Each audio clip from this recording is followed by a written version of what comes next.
Ok, bonjour à tous. Salut Jean-Brice. Salut Jérémy. Ok, bon, on est reparti pour une petite interview. Donc, pour les nouveaux qui arrivent sur la chaîne, moi je m'appelle Jérémy, je suis naturopathe et donc j'ai une chaîne qui s'appelle Vitali TV où on parle de naturopathie, de santé naturelle. Et donc aujourd'hui, on est avec Jean-Brice, donc qui est un naturopathe depuis de nombreuses années, qui est Plus de 30 ans, formateur, ouais. plus de 30 ans. Ouais. Il a créé une école, l'école alsacienne de naturopathie. Donc, il forme des naturopathes, il organise des stages de santé. Donc, il est naturopathe depuis plus de 30 ans. Il a une chaîne YouTube également qui s'appelle Réflexion Santé Naturopathique. Et c'est également un sportif de longue date. Donc, tout ça combiné voilà, fait qu'on a quelqu'un de très intéressant aujourd'hui à qui on va pouvoir poser des questions. Alors, pour commencer, Jean-Brice, dans ton actualité, on peut voir sur ta chaîne que tu as démarré une expérimentation d'alimentation cétogène, et on va dire cétogène strict, parce que voilà, tu as fait une vidéo officielle où tu dis que voilà, tu vas essayer de faire cette alimentation de façon stricte. Donc moi, je voulais déjà savoir, toi, tu es quelqu'un qui a vu passer quand même beaucoup de choses au fur et à mesure de ces dernières années. Tu as dû voir quand même passer plein de régimes, tu es quelqu'un qui s'est remis en question plein de fois par rapport à des points un petit peu anciens de la naturopathie. Qu'est-ce qui t'a motivé à vouloir passer à vouloir expérimenter le régime cétogène? Alors, d'abord, c'est la curiosité et comme la fin d'un cheminement, en fait. J'ai l'impression que tout conduit à ça quand tu suis un petit peu les révolutions au niveau de la physiologie, des recherches sur l'alimentation. Alors, tout, pas pour tout le monde, hein, parce que il y a encore des hygiénistes qui continuent à être plutôt dans des régimes très riches en glucides et en végétaux. Et moi, depuis quelques années, j'avais basculé plutôt vers du low carb, mais j'avais l'impression que, alors c'était très bien, ça me convenait bien, l'énergie était bonne, mais tu vois, j'ai passé la cinquantaine depuis 2, 3 ans, et il y a des petites choses qui se passent. Tu vieillis, et tu t'aperçois que ben, tu prends 1 ou 2 kilos. Tu vois, tu te dis, c'est bizarre parce que moi, j'ai toujours été mince. Voilà, j'avais du mal à prendre du poids quand j'étais jeune. Et le fait d'avoir réintroduit d'ailleurs plus de protéines animales, de graisse et tout ça m'avait permis de regagner un peu de masse musculaire. Et j'en étais super content ces dernières années. Mais tu vois, là, j'avais pris 1 ou 2 kilos et même un petit peu de graisse en périphérie et tout. Et je me suis dit, tiens, il y a quelque chose qui s'installe. Et derrière, j'avais une histoire familiale où j'ai ma mère qui a des buts de diabète, enfin, il a fait 10 ans, hein, qui est stabilisée maintenant. Et elle n'en est pas encore à se remettre en cause comme moi, mais elle stabilise tout ça. Et puis, avec toute l'explosion des maladies métaboliques et les travaux que j'ai menés autour de ça, parce que je m'y suis beaucoup intéressé, hein, tu sais, au diabète et tout ça. J'ai écrit un bouquin sur les maladies métaboliques et le diabète en suivant des patients, en essayant d'inverser leur diabète depuis 6, 7 ans maintenant, et avec des résultats vraiment intéressants. Et pour moi, je me suis dit, ben, voilà, ce que je propose dans mon protocole, si j'ai appelé ça, pourquoi je n'irai pas au bout du truc? Tu vois, en low carb, tu manges 50 à 100 grammes de glucides par jour. Tu te dis, ça va, c'est pas beaucoup et tout. Et puis en fait, tu t'aperçois, alors j'ai fait mes analyses de sang et tout. Et puis l'année dernière, j'avais quand même une hémoglobine glyquée, tu vois, qui était à 5,7. Pour ceux qui ne savent pas, c'est le taux de glucides sur 3 mois dans le sang qui circule. Le problème, c'est que quand tu arrives à un seuil de 5,8 à peu près, tu vois, tu arrives à une limite. Et cette limite-là fait que tu gardes des glucides dans ton sang en continu et sans doute avec des niveaux d'insuline, tu vois, qui peuvent un petit peu monter derrière. Alors, pas forcément, hein, parce que tu peux avoir des niveaux de glucides dans le sang proches de 1 gramme, tu te dis tout va bien, mais en fait, parce que c'est compensé par une insuline qui est très haute, ou l'inverse, tu as des gens qui ont un taux d'insuline qui est bas avec des taux de glucides qui restent autour de 1 gramme, mais en ayant des pics, tu vois, de glycémie. Bon, voilà. Et je me Hmm. suis dit quand même, 5,7% d'hémoglobine glyquée, ça veut dire que c'est proche de 1 gramme, hein, c'est 1 gramme de sucre dans le sang. Et dans une approche métabolique, c'est pas l'idéal. Tu vois, tu dois être en dessous de 5,5 dans toutes les recherches qui sont faites. sur ce qui crée des fatigues métaboliques, hein, c'est-à-dire des débuts d'hyperglycémie, d'hyperinsulinémie, de dégénérescence neurologique, etc. Tu as beaucoup de choses qui démarrent, on va dire, au-delà de 6% de glycémie, d'hémoglobine glyquée. Alors, certains vont te dire c'est plutôt 6,5%, voire 7%, 1,4 g de glucose dans le sang. Mais en fait, tu vois, ça commence, il y a des prémices qui se sentent avant. Et je me suis dit quand même, tu dois être à un top métabolique si déjà tu proposes tout ça, voilà. Et ce petit kilo que tu as pris, que tu n'arrives pas bien à perdre et tout, c'est pas normal. Alors, je me suis dit, ben voilà, il faut que je me lance et c'est ce que j'ai mis en place. Donc, j'ai mis en place quelque chose, voilà, où vraiment strict, je vérifie que mes taux de glycémie, mes taux d'insuline restent au plus bas. Et donc là, au bout de 2 mois et demi, donc ma glycémie avait baissé et mon insuline aussi, hein, elle est à moins de 3 unités internationales, hein, au lieu de 4,5, qui est déjà une bonne limite, hein, c'est très bien 4,5.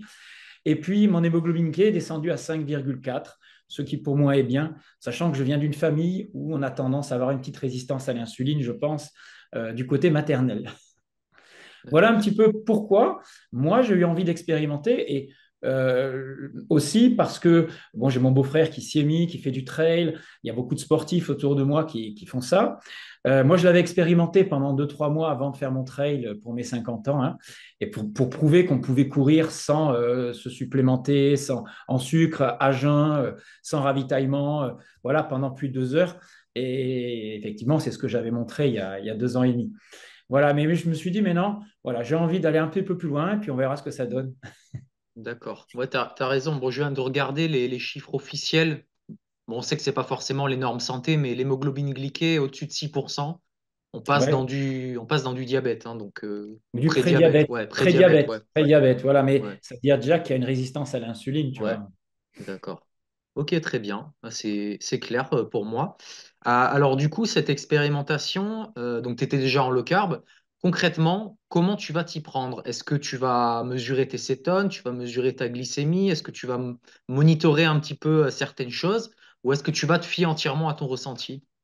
Alors, non, moi, je vais quand même mesurer les choses. Ça fait 2 mois hein, que je fais ça, 2 mois et demi. Donc, voilà, je me suis dit quand même, à un moment donné, il faut que tu saches ce qui se passe dans ton corps. Je trouve que les analyses doivent pas être systématiques. On est Ouais, d'accord. Mais il y a un moment donné, il te faut un point de départ, un point de ouais, repère au milieu, puis un point d'arrivée, hein, un objectif à atteindre en termes de chiffres qui parlent plus des fois que les ressentis. Parce que les ressentis peuvent être trompeurs. On peut être très bien avec 6% d'hémoglobine glyquée. Voilà, il y a aucun souci. Bien sûr qu'il y a des symptômes, des effets physiologiques, cliniques que je veux observer. Hein. Je veux être en meilleure santé, je veux plus avoir de fringales et des choses comme ça. Donc ça, c'est des choses qu'on observe et qu'il faut observer. Mais c'est bien d'objectiver les choses, je trouve, pour avoir des repères. Voilà. Je trouve que c'est trompeur. On a l'impression qu'on est en cétose parce qu'on fait bien les choses et puis en fait, on ne les fait pas si bien que ça et tu t'aperçois que tu as des corps cétoniques, ils ne sont pas si élevés que ça. Et donc, il faut corriger un petit peu, il faut réajuster sans arrêt. Voilà, donc je prends ma glycémie 2 fois par semaine, tu vois, c'est pas beaucoup, hein, 2 fois, 3 fois par semaine maximum. De temps en temps après le sport, de temps en temps 2 heures après un repas, de temps en temps à jeun, pour voir un petit peu les choses où j'en suis. Et puis, je prends mes corps cétoniques. Voilà, pareil, hein, une goutte de sang sur une languette, et ça te donne un repère. Voilà. Et donc, pour l'instant, je force pas les choses. Pour te dire, hein, y en a qui disent que tu es céto-adapté quand tu es à 1,3 de millimol. D'autres, ils te disent non, pas du tout, à 0,5, tu es déjà en cétose et ça suffit, ce qui est vrai, tu es en cétose. Mais non, il y a plusieurs objectifs quand tu es en régime cétogène. C'est est-ce que tu vas chercher à des taux de cétose très élevés qui vont avoir un effet thérapeutique? C'est-à-dire que tu as une pathologie inflammatoire lourde, voire un cancer, voire d'autres choses costauds, tu vois, des maladies métaboliques. Là, tu vas rechercher des niveaux de cétose très élevés, thérapeutiques, on appelle ça, au-delà de 1,4 millimol, tu vois. Donc, moi, je navigue entre 0,5 et 1,4. Je ne l'ai pas fait souvent, mais tu vois, je navigue tout le temps entre ces deux chiffres. Et apparemment, ça suffit pour être en cétose, pour devenir un bon brûleur de gras, etc. Hein, bien exploiter tes corps cétoniques. Donc ça, c'est l'objectif du régime cétogène. Et tu as déjà des effets anti-inflammatoires, des choses avérées. Donc, si tu me poses la question sur les effets après, je pourrais te dire exactement tout ce qui s'est passé en termes de ressenti aussi et de ressenti voilà, corporel. Bah, on peut rester là-dessus. Alors, déjà, est-ce que tu peux nous dire Ouais. quand est-ce que tu as démarré? Donc, à Ben, je quelle démarre date? tout début décembre. Début décembre? Ouais, 1er D'accord. décembre, un truc comme ça. Ouais. Ok, donc la première période, hein, c'est la période d'adaptation. Chez toi, elle a Tu duré combien de temps à peu as près? une quinzaine de jours apparemment où voilà, ça c'est théorique, hein. Ouais, Voilà. Bon, j'étais déjà, je veux dire, en low carb avec des jeûnes intermittents, donc tu vois, la transition, elle s'est déjà faite rapidement, hein. ouais, Donc, il te faut une quinzaine de jours où tu vérifies que dans tes urines, tu produis bien des corps cétoniques. Mais si tu les retrouves dans tes urines, ça veut dire que tu ne les utilises pas encore bien au niveau cellulaire. ouais, Donc, en fait, c'est pour ça que tu les élimines, parce que ton corps est toujours habitué à brûler du sucre, hein, à utiliser son carburant glucidique habituel depuis très longtemps. Et à partir d'un certain seuil de glucides que tu consommes, hein, que tu ne consommes plus plutôt, donc au-delà, on va dire en dessous de 20, 30 grammes max de glucides au début, ben, ton corps produit des corps cétoniques, hein, il brûle des graisses, qui sont transformées dans le foie en corps cétoniques et qui sont utilisés ensuite par la cellule. Alors au début, c'est le cerveau qui les utilise, hein, voilà, parce que les muscles ne savent pas encore bien l'utiliser. Et au bout de 10-15 jours, tu vois que tes seuils de BHB, enfin d'acétocétate plutôt, les corps cétoniques qu'on retrouve dans les urines, ils commencent à diminuer. Hein, tu as la petite bandelette qui était un peu rosée-violette au début, puis elle devient rose clair. Et là, tu sais que tu continues de les utiliser, tu commences à les utiliser, voilà, au niveau cellulaire. Et donc, c'est ce qu'on recherche. Et donc, après, ça ne sert plus à rien de mesurer les bandelettes. Donc, ça, j'ai laissé tomber. Et par contre, bah, tu vois que tes corps cétoniques, ils montent au niveau sanguin, hein. Voilà, tu passes un petit chiffre à 0,5, 0,7, 1,2, etc. Voilà.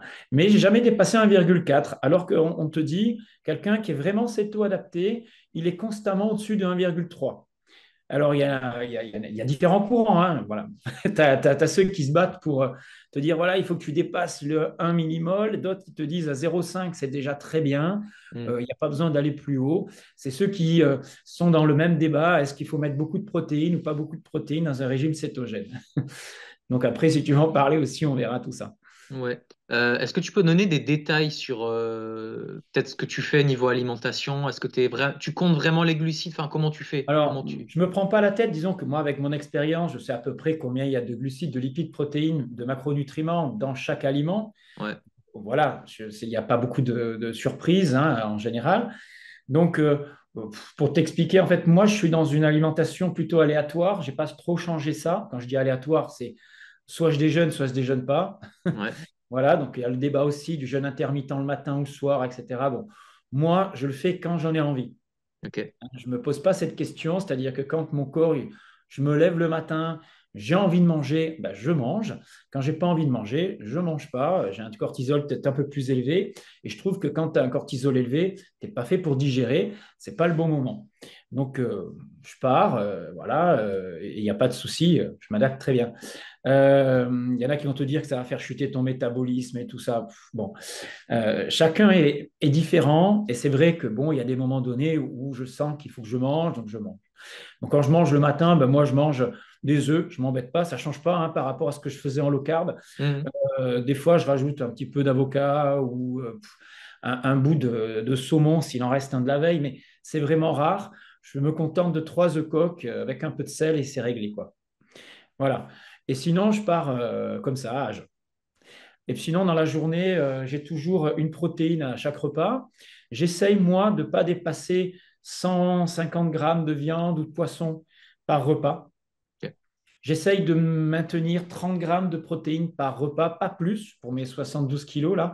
Mhm. C'est-à-dire, j'essaye de ne pas dépasser les 1 gramme, 1,2 grammes certains jours de protéines par kilo de poids de corps.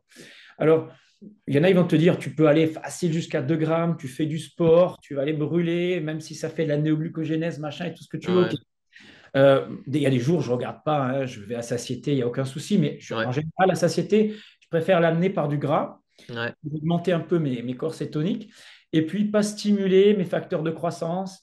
Et tu vois, je suis à un âge où, même quand tu manges beaucoup de protéines, tu entraînes une sécrétion d'insuline quand même. Ouais. Faut le savoir, hein, même si elle est beaucoup moins élevée que quand tu consommes des féculents ou du sucre, des desserts ou des fruits, on est d'accord. Mais tu as quand même ce petit truc-là qui est là. Tu peux fabriquer un petit peu de glucides hein, en glucogénèse, c'est-à-dire que les protéines peuvent, si elles sont consommées vraiment en excès, une petite partie sera transformée en glucose. C'est pas dramatique en soi, le Mm. corps peut le brûler, mais il y a une stimulation de facteurs de croissance derrière. Donc, voilà, moi je ne suis pas dans une exagération des protéines. Ça m'amène une satiété. Tu vois, c'est 120, 150 grammes de viande, de poisson, voilà, ou même une part de fromage, voilà. Mais je ne vais pas au-delà. Voilà. J'essaye de ne pas m'exciter sur les protéines, comme certains peuvent le faire, et je préfère ajouter du beurre, tu vois, dans mes plats. Donc c'est tout simple, hein. Je prends ces 100 grammes, 120 grammes de protéines de viande, et je me mets toujours une petite entrée. J'ai gardé une petite partie de légumes, Mm. pas tous les jours. C'est-à-dire que il y a des repas où j'ai pas envie de légumes, et je me prends un plat, tu vois, un poisson avec de la crème, et c'est tout, quoi. Mm. Ça m'arrive de faire ça. Mais la plupart du temps, j'ai toujours des légumes lacto-fermentés en hiver. Tu vois, mon truc ici en Alsace, on La a la chance choucroute. d'avoir de la choucroute et du navet salé. Ouais. C'est lacto-fermenté. Les Ok. deux, tuerie. C'est hyper bon. Tu as des ferments, tu as des vitamines, tu as des minéraux. Tu as un produit qui contient beaucoup moins de lectine, beaucoup moins d'antinutriments parce qu'il est lacto-fermenté. Donc, c'est une forme de préparation, de prédigestion. Et je trouve ça sympa. J'adore ça et je les digère bien. J'en prends pas beaucoup, hein. Vraiment une petite portion comme ça, tu vois, dans mon assiette, c'est vraiment rien. Mais ça me met en bouche le repas. Je mets un petit peu d'huile d'olive dessus et c'est parfait, tu vois.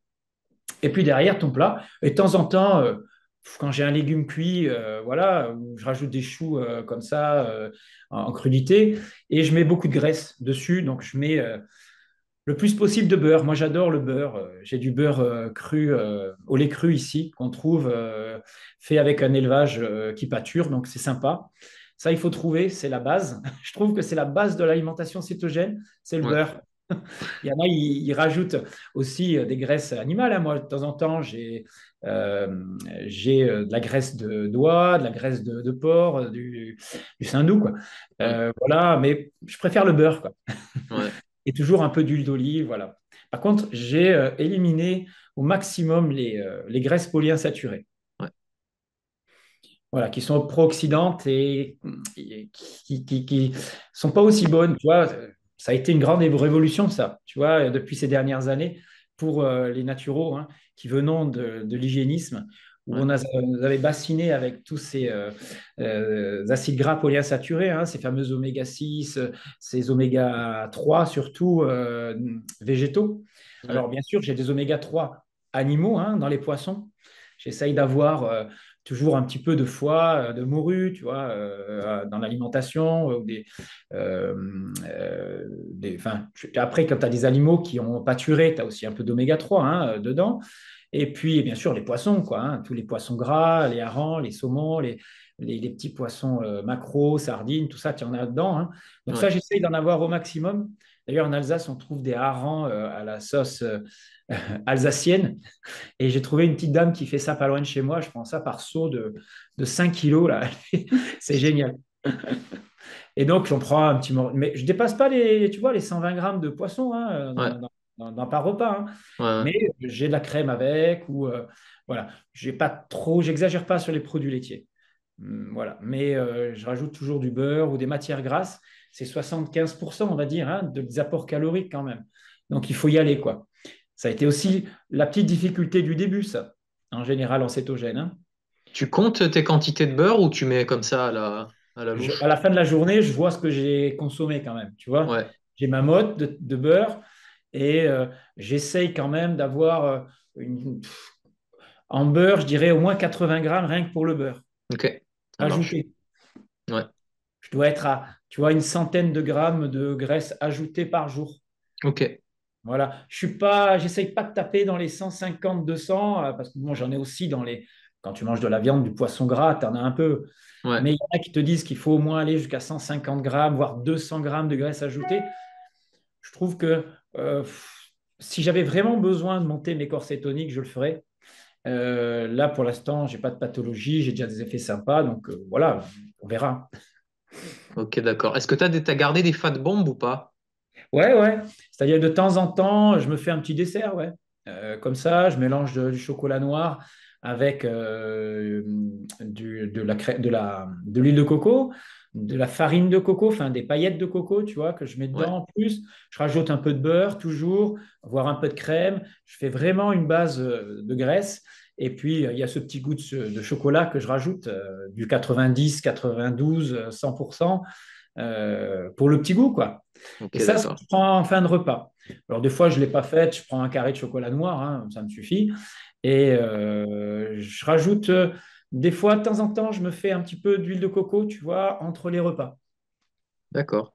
Tu vois, une petite boisson chaude avec un peu d'huile de coco ou de l'huile. Il y a certains qui achètent des huiles MCT. Je fais Ouais. tester à ma femme. Moi, j'en ai pas vraiment besoin. Mais elle avait besoin de remonter un peu ses corps cétoniques. Elle n'arrivait pas à rajouter trop de gras dans les plats. Donc, elle en prend un petit peu entre les repas. D'accord. Ok, très bien. Bah, venons-en aux effets alors dont on parlait tout à l'heure. En ces 2 mois, qu'est-ce que tu as pu remarquer comme effet? Alors, moi, j'avais, tu vois, quand j'étais en low carb, j'avais toujours envie de manger du sucre en fin de repas. Ouais. Et puis quand je rentrais du boulot ou en fin de journée, tu vois, vers 17, 18, 18 heures, tu sais, tu relâches la pression et tout ça, t'as faim, t'as le petit appétit qui vient. Et là, j'avais quand même de temps en temps envie d'un encas, tu vois, d'un truc, voire d'un truc sucré. Donc, tu te jettes sur des fruits. Moi, je pouvais prendre de la purée de noisettes avec un peu de chocolat, tu vois. J'avais quand même envie de compenser par du sucre. Et tu vois, se dire, c'est quand même bizarre que même si tu fais attention à tout ce que tu manges et tout ça, tu as quand même besoin d'un petit truc sucré à un moment donné dans ta journée. Alors moi, entre les repas, je ne mangeais pas, hein, je veux dire, le matin, tout ça, sauf à 5 heures, tu vois. Et là, je me suis dit, bon, mais j'ai quand même une petite accoutumance, j'ai quand même une petite accoutumance au sucre. Mhm. Donc, je me suis dit, bah, peut-être que le cétose le fera passer, c'est un des objectifs, hein, d'ailleurs. Et effectivement, tu rentres, tu n'as plus faim, ou si vraiment tu as envie, absolument, par habitude, de manger un petit truc, tu vas manger un petit bout de fromage ou, tu vois, un peu du coco avec ou trois noisettes, et puis c'est bon, quoi. Mais franchement, entre les repas, rien, même si tu ne manges pas le matin, rien. Donc là, normalement, quand tu ne manges pas le matin, tu n'as pas de poussée d'insuline, donc tu n'as pas d'hypoglycémie derrière et tu n'as jamais faim. Donc ça allait le matin. Mais souvent, vers 5 heures, je te dis, j'avais voilà, ce petit truc, envie de manger. Pas forcément une hypo, mais ça voulait dire quand même qu'il y avait peut-être un peu de résistance à l'insuline derrière, des petites choses. Là, c'est fini. Donc, plus de fringales. Euh, Tu peux sauter un repas comme tu veux parce que tu n'as pas faim. C'est l'heure du repas, tu dis ah, je vais bosser une heure de plus. Tu bosses une heure de plus, tu t'en fous, quoi. Comment te dire? Après, des disparitions d'inflammation. Donc là, on a constaté ça avec ma femme. La première, parce qu'elle avait une douleur qui partait du haut de l'épaule jusqu'au coude. C'était une sorte d'inflammation, pas forcément une tendinite. On n'a jamais vraiment su ce que c'était. Ça a duré tout l'été. Et enfin, pas tout l'été, ça avait démarré fin de l'été, ouais, ouais, mois d'août, je crois, juillet, août, septembre et octobre, novembre, elle avait encore mal et tout. Elle se dit, putain, c'est pas possible. Et puis, alors, je sais pas ce qu'il a décidé, ma femme, hein, parce que elle ne suivait pas tout à fait en nutrition habituellement. Et elle était plutôt accro à quelques petits trucs industriels, tu vois, au bretzel entre les repas et tout. Elle mangeait correctement à table avec moi, hein, je veux dire, on mange bio, des crudités, il n'y avait pas masse de Mhm. féculents et tout ça, hein, voilà. Mais il y avait des écarts voilà, réguliers. Et donc, elle démarre le CETO avec moi, je ne sais pas pourquoi. Elle ne sait toujours pas pourquoi non plus. Peut-être que l'âge, elle avait peut-être envie de perdre du poids aussi, bon, ce qu'elle m'a dit, et peut-être après. Et au bout de 3 semaines, disparition totale de ses douleurs. Tu vois, moi, j'avais un petit point d'inflammation dans une épaule qui a disparu. Je m'étais blessé au genou juste avant de démarrer CETO. Ça partait pas. J'avais donc fait une élongation, enfin, le tendon qui avait été vraiment abîmé. Ça partait pas. Ça a duré tout le mois de novembre. Et ça m'embêtait un petit peu, tu vois, pour faire je fais encore du foot, des trucs comme ça. Et pareil, au bout de 3 semaines, le truc descendu, plus rien. Alors, bon, ça aurait peut-être fini par passer un jour, hein, bien sûr. Mais là, c'est vraiment que ça a correspondu avec ça. Et un point d'inflammation dans l'épaule que j'ai depuis très longtemps, dû à enfin, j'ai une épaule, j'ai un manque de souplesse depuis que je suis jeune, hein, que je fais de l'haltérophilie et tout. J'avais toujours ça quand j'étais jeune. Et j'avais un point tendineux. Et là, il commence à s'estomper. Vraiment. Tu vois, c'est un truc que j'ai depuis des années. Alors, pas fort, tu vois, une fois chaud, je ne le sens plus. Mais là, c'est quelque chose qui s'estompe vraiment, quoi. Hmm. Voilà, et tu sens qu'il y a des choses qui se passent de ce type-là. Tu sens que tu vas sur un terrain beaucoup moins inflammatoire quand même, même si je te dis, moi, je n'avais pas une alimentation, tu prends la moyenne des gens, ils vont te dire déjà ce que je faisais avant, c'était un truc de dingue, quoi. Je ne buvais pas d'alcool, enfin, je buvais un verre tous les 3 semaines, un mois, voilà, c'est tout, quoi. Et j'avais 50-100 grammes de sucre par jour, de glucides totaux, Hmm. hein, Ouais. tout, en comptant les fruits, tu vois. Voilà. Donc aujourd'hui, j'ai plus de fruits, hein. Et si je garde du citron, Ça citron va. pressé, voilà. Mais après, tu kiffes le moindre truc un peu sucré, ça Ouais. explose dans ta bouche et tes besoins en glucides, ils sont bien moindres, quoi. Voilà. D'accord. Alors après, moi, au départ, j'avais pas de pathologie, donc je peux pas te dire Ouais. là, si les choses ont évolué. Mais à part ces petits états inflammatoires, que du mieux, quoi. Et j'ai perdu 1 kilo. Bon, j'avais pas vraiment, j'avais ce petit truc en plus. J'ai un peu séché sans perdre de muscle, quoi. D'accord. Pas d'effet négatif à noter pour l'instant? Alors, pas d'effet négatif. Comment te dire au début, j'ai eu des. Tu vois, dans l'adaptation, tu as des petites phases où tu as un peu des nausées. Le gras, au début, tu n'es pas habitué. Donc, j'ai eu des petits relents, 2, 3 jours d'état nauséeux, tu vois, où tu te dis, bon, la vésicule biliaire, elle n'est pas encore prête. Mais il faut Ouais. savoir que ça fait partie de l'adaptation, ça aussi. C'est-à-dire que ta vésicule biliaire, au début, elle n'est pas habituée à sécréter autant de bile à chaque fois Ouais. que tu manges. Et elles sont un peu atrophiées, nos vésicules biliaires. Ouais. Parce que nos ancêtres, ils mangeaient beaucoup plus de graisse que nous aujourd'hui. Et ils avaient une puissance métabolique, une puissance de digestion des graisses beaucoup, beaucoup plus élevée. Et, mais ça, il faut quelques jours, tu vois, pour t'y habituer. Il ne faut pas croire que c'est quelque chose de... Voilà, c'est juste un petit passage. Et effectivement, tu ne peux pas te dire, voilà, en l'espace de... Ça fait 50 ans que je mange du sucre, et Ouais. là, j'en mange moins de 20 grammes par jour, et je mange, allez, 5 fois plus de graisse par jour. Ça ne va pas se faire comme ça, par un coup de baguette magique, hein. Donc, mais je trouve qu'en 2 mois, c'est super adapté. Et c'est étonnant que ça se fasse qu'en 2 mois, cette Hmm. transition métabolique, voire moins, hein. Je veux dire, en un mois, j'étais déjà bien adapté, quoi.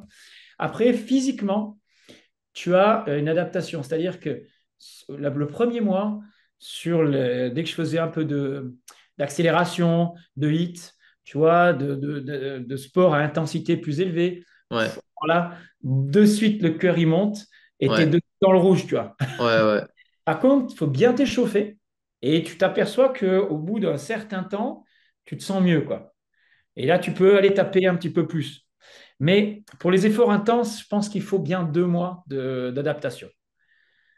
Voilà. Après, on va te dire, pour commencer à être un bon brûleur de gras, parce qu'il y a deux choses en régime cétogène que j'ai compris, que je n'avais pas compris il y a 3 ans. Moi, je pensais que tes muscles, ils utilisaient que les corps cétoniques. Tu vois, la graisse se transformait en corps cétonique et tu brûlais les corps cétoniques. Ce qui est vrai. Mais c'est surtout le cerveau qui fait ça. Et ton cerveau, il fonctionne après à 80% sur les corps cétoniques. Il y a toujours une petite part d'utilisation de glucose, hein. Et par contre, tes muscles, eux, ils n'utilisent pas les corps cétoniques. Ils ne savent pas bien le faire. Ils utilisent la graisse directement, les lipides. Et ce mode brûlage de graisse, en fait, tu ne l'obtiens de façon efficace qu'au bout de plusieurs mois d'adaptation en régime cétogène. Et tous les coureurs de fond, de trail, ils te disent, ouais, moi, il m'a fallu 6 mois, il m'a fallu un an pour être au top, quoi. Tu vois, bon, moi, je ne suis pas un trailer, hein, au-delà de 20 km, déjà 10 bornes, ça me saoule d'aller courir. Je le fais vraiment pour ma santé. Alors, j'adore courir, mais l'été, tu vois, dans la Ah ouais. nature, nu, comme ça. Mais là, en hiver, je préfère aller taper dans un ballon avec les copains, tu vois, avoir un côté ludique. Mais je le fais quand même. Une fois par semaine, je sors, quoi, et je vais courir. Mais tu t'aperçois que tu traînes au début, tu vois. Ouais. Et puis, progressivement, les choses se mettent en place. Et après, donc, je vais vérifier. Je vérifierai où j'en suis à la au début de l'été. Là, on est cet été. J'ai décidé que j'allais essayer de refaire des choses que j'avais faites il y a 4 ans, 3 ans. Voilà. Sachant que je vieillis, je tiens compte de ça aussi, que je m'entraîne peut-être pas autant qu'avant. Mais je verrai l'état dans lequel je suis sur une montée du Ventoux, tu vois, sans ravitaillement, sans rien, tu vois, comme je pouvais faire avant. Ok, on va en parler, ça, des filières énergétiques. J'ai une question dessus. Mais juste avant, pour terminer sur ton expérimentation, tu veux la pousser jusqu'où? Ah bah pour l'instant, c'est mon régime alimentaire. Je veux dire, c'est pas une expérience, en fait. C'est voilà, Un changement de croisière, tout un simplement. changement de mode alimentaire, de mode de Ok, vie. Et puis, tant que ça me convient, ben, faut que je vérifie les effets sur 6 mois, hein, tu vois, pour vraiment se rendre compte, voilà, qu'est-ce que j'en ai retiré. Et je te dirai ça dans 6 mois, hein, si je continue ou pas. Voilà. Alors, ok, je sais qu'il d'accord. y en a qui y sont depuis des années et des années, hein, tu vois, avec des résultats intéressants. Donc, Ouais, moi, je vais faire mes analyses dans 6 mois maintenant. Tu vois, je verrai où j'en suis, parce que j'ai quand même le cholestérol qui a explosé. ouais, Tu vois, ce qui est normal, puisque tu ouais, consommes de graisse. Donc, quand on mesure le cholestérol, c'est le LDL, le HDL, ce sont des transporteurs, en fait. Ce n'est pas le cholestérol exactement qu'on mesure, hein. ouais. C'est des transporteurs du cholestérol. Et donc, j'ai quand même une augmentation. J'étais autour de 2,5 grammes, tu vois, de cholestérol total et je suis passé à 3,6 Ok, d'accord. avec beaucoup plus de LDL. Ah oui, forcément, hein. Parce que tu as besoin de Forcément. transporteurs à un moment donné, tu vois. Ah oui, forcément, ouais. Voilà. Par contre, mes triglycérides ont légèrement monté aussi. Tu vois, c'est Ok, étonnant parce qu'on te dit triglycérides, c'est surtout les sucres qui se ouais, transforment, etc. Mais tu as quand même une augmentation de triglycérides, ce qui est normal parce que ce sont aussi des graisses en circulation. Bon, ouais. il reste à 1 gramme, hein. Je veux dire, c'est pas une explosion, hein. Ils sont en dessous des normes. Hmm. Mais par rapport au 0,8 où j'étais avant, tu vois, 0,7, eh ben, tu as une petite augmentation. Alors, c'est transitoire, tu sais pas pourquoi. Bon, voilà. Mais c'est pas, là, je suis pas sur un marqueur problématique, tu vois. Pour moi, les marqueurs les plus importants, c'est le HbA1c, c'est l'insuline à jeun. Ouais, euh, voilà. Et les triglycérides, il ne faut pas qu'ils dépassent 1,5, quoi. 1,2, on va dire. ok. Ok, ok. Du coup, ouais, sur la question des filières énergétiques, donc c'est marrant parce que là, samedi ou je sais plus, ou demain, j'ai une interview qui sort. J'ai interviewé un coureur de l'ultra qui est en cétogène depuis 8 ans.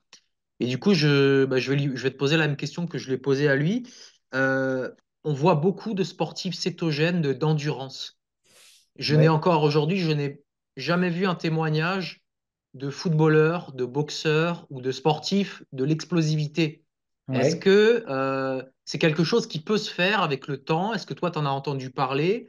Est-ce que finalement, tous les sports sont forcément, le cétogène est forcément adapté Adapté à à tous tous les les sports, sports?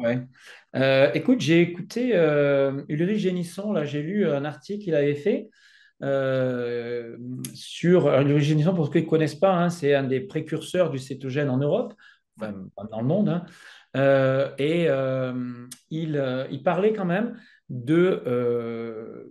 d'un gars qui a monté d'ailleurs une chaîne, hein, enfin ils sont sur YouTube, là je suis allé les voir, je ne me rappelle plus leur nom, et ils font du sport de force, hein. Ils font de la musculation, des hits, de l'haltérophilie. Enfin, c'est vraiment des costauds, quoi. Une masse musculaire monstrueuse. Et eux, ils sont en céto. Alors, je ne pourrais pas te donner là. ouais, Peut-être je te donnerai la référence tout à l'heure. J'irai la chercher si ça te dit. Mais c'est la seule référence que j'ai eue. Et il cite quand même des surfeurs, où là, quand même, tu as besoin de déclenchement de moments d'intensité importante, où tu vas aller brûler un peu ton glycogène d'ailleurs. Et apparemment, le corps est quand même capable d'aller taper momentanément dans tes réserves de glycogène pour faire des poussées d'accélération, quoi. Mais je ne sais pas si elles se répétaient, tu vois, de façon très intense, si elle ne s'épuiserait pas plus vite. Mais sur un match de foot, honnêtement, moi je fais du foot à 52 ans avec des seniors, encore avec des jeunes de 20 ans, et j'arrive à avoir des accélérations, à tenir tout un match en étant en céto, quoi. Même à jeun, hein, le matin, tu vois, je fais mon match à 10 heures, je suis à jeun de la veille, il n'y a pas de problème de réserve de glycogène, de mobilisation de l'énergie. Moi, je pense que quand tu es céto-adapté, tu peux sans problème faire du sport intensif. Mais non, ce n'est pas du sport de haut niveau. ouais. il faut pas la pleine puissance, tu vois, d'un boxeur qui devrait tenir avec une puissance des watts développés sur du sprint ou des choses comme ça. Donc ça, je peux pas te dire, tu vois. Voilà. Mais moi, je pense que c'est tout à fait possible parce que si tu te bases sur l'observation du mode de vie ancestral, nos ancêtres étaient en cétose. Ils ne pouvaient pas faire autrement puisqu'ils bouffaient que de la graisse, hein, un peu de protéines. Il n'y avait pas de sucre. Donc pendant des milliers, des millions d'années, il y a un moment donné où tu dis que pour aller chasser, alors bien sûr, il fallait de l'endurance. C'était que des stratégies basées sur l'endurance, mais il y avait des moments où tu devais accélérer, tu devais aller attraper la bête, enfin, tu l'as tuée, tu devais te battre, tu devais avoir des moments où tu développais des watts, tu vois, de la puissance. Et ton corps, la nature a prévu cette adaptation pour ces petits moments-là. Maintenant, c'est des moments qui ne doivent pas se répéter pendant 2 heures de façon hyper intense. Tu vois, ce n'est pas prévu par la Ouais, nature. ouais, je vois, ouais. Donc, ça, je ne sais pas, je ne saurais pas te dire, tu vois, parce que faire du sport comme on en fait aujourd'hui à haut niveau, c'est pas physiologique, quoi. Bien sûr, bien sûr. Tu te fragilises, je veux dire, à terme. Hein, voilà. Donc là, on a développé ce que j'appelle une alimentation plutôt de dopage, où te mets dans le ciboulot là, des taux de glucose par gel toutes les demi-heures. Tu vois. Je ne sais pas si tu imagines. Et ils finissent tous, ou alors quand ils font de la musculation à haut niveau, ils s'injectent de l'insuline, tu vois, pour prendre de la masse musculaire comme anabolisant. Et donc derrière, tu vois, avec, ils se bourrent de glucides, de protéines. Pour moi, c'est pas physiologique, c'est pas santé, ça. Donc, je pense que si tu restes dans un mode de vie santé avec exercice physique intense quand même, qui ressemble à la chasse qu'on pouvait faire avant, je pense que le cétogène est bien adapté. D'accord. Ce que m'expliquait justement ce sportif de l'ultra, c'est que le cétogène te permet de faire avancer donc du coup cette fameuse courbe là où tu utilises les graisses à faible Ouais, intensité et avec la courbe des glucides qui se croisent et qu'en fait ouais. le cétogène te permet de d'augmenter enfin, ton mode de carburation aux graisses. Ah ouais, tu carbures à fond Et aux par graisses exemple pour du et que aux foot par graisses. exemple quand tu es je sais pas moi tu vas peut-être être à fond 5 minutes sur un match d'une demi-heure. Pendant 5 minutes, tu vas faire des sprints. Et ben sur tout le temps où tu n'es pas en train de sprinter, tu touches quasiment pas ton stock de glycogène. Et c'est surtout ça que Tu te épargnes. permet le En régime fait, cétogène, en fait. ils font tout ça maintenant pour épargner le glycogène. C'est Ouais, ça la stratégie, en fait. Parce que quand tu épuises ton stock de glycogène, tu as le fameux mur. Tu vois, t'en as, ils arrivent, ils sont démembrés, tu as l'impression, ils n'arrivent plus à tenir debout, hein, ils rampent. ouais, Quand tu ouais, as fini d'épuiser ton glycogène, tu ne peux plus ouais, avancer. ouais, Tu es ouais, mort. Là, l'avantage, c'est que tes courbes, au lieu de se croiser, c'est-à-dire au début, tu utilises le glucose à fond, hein, voilà, et quand tu es en mode glucidique, et puis très très peu de lipides. Donc tu carbures aux glucides, quoi. Et puis à un moment donné, tu épuises ton stock de glucides, et puis progressivement, tu as le lipide ouais, qui ouais, prennent le relais. Là, mais là, tu déstockes, tu vois, un peu du glycogène régulièrement. ouais, Donc, toutes les demi-heures, enfin, les mecs qui n'ont pas l'habitude de courir et de brûler des graisses, ils sont obligés de prendre des ravitaillements de sucre au bout ouais, de 3 quarts d'heure de course à pied, tu vois. Et ouais, toutes les demi-heures, après, il te faut un stock de gel important. Et encore, des fois, ça ne suffit pas. Parce qu'ils ont des variations glycémiques qui les épuisent. Enfin, ça ne ouais, fonctionne ouais, pas. Et donc, pour épargner ton stock de glycogène, ben, en étant en cétose, tu es adapté à aller de suite chercher ton ouais, énergie dans les lipides. Et tu déstockes très très fort au début des lipides et tu épuises ta réserve de lipides très progressivement. Et hmm, tu épargnes complètement ton glycogène, quoi. Enfin, tu déstockes la moitié de ton glycogène, pas plus. hmm, Sauf si tu dois accélérer à la fin, tu vois, ou si tu as une bonne cote où tu t'arraches, forcément, tu vas utiliser un petit peu de glucose, enfin de glycogène. Je pense que tu utilises un petit truc. Mais tu tiens sans borne. Je veux dire, moi j'ai mon beau-frère, il fait du trail comme ça en cétose. Et il a voulu tester sans ravitaillement, à jeun le matin, partir et tout. Il a fait 60 bornes pieds nus, hein, parce qu'il s'est mis aux pieds nus, en traversant la Corse. Et tout seul, comme ça, sans ravitaillement, sans rien, juste un peu d'eau, quoi. ouais, Tu vois? Et pas faim, pas soif, 11h30 de course, quoi. ouais, ouais, Enfin, il a bu quand même, hein. Mais 11h30 de course, il n'a pas mangé un iota, quoi. ouais, ouais.